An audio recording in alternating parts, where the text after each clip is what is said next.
The South China Sea has been a hotspot of tension and conflict between China and the U.S. for years. The disputed waters are claimed by China, as well as several other countries in the region, and are rich in natural resources and strategic importance. The U.S., on the other hand, has been conducting regular naval patrols and exercises in the area, asserting its right to freedom of navigation and challenging China's territorial claims.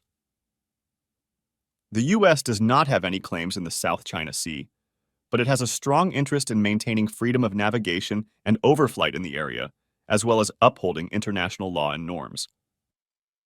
The U.S. regularly conducts what it calls freedom of navigation operations, or FONOPs, in the South China Sea, which involve sailing or flying near features claimed by China or other countries to challenge what they view as excessive maritime claims.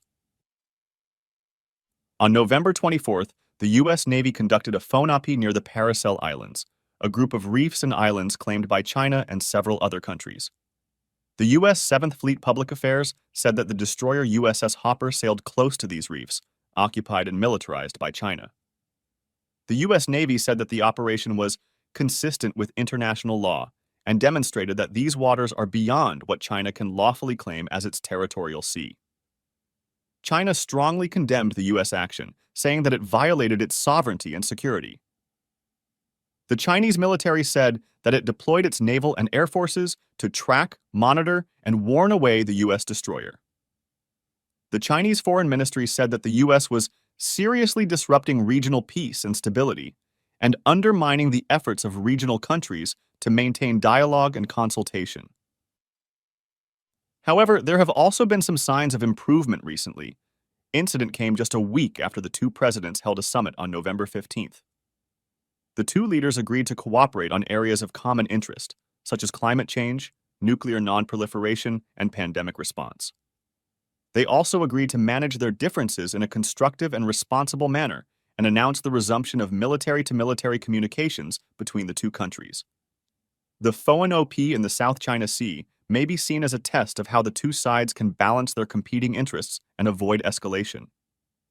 Some analysts say that the FONOPs are necessary to uphold international law and norms and to deter China from further expanding its influence in the region. Others argue that the FONOPs are provocative and counterproductive, and that they increase the risk of miscalculation or conflict.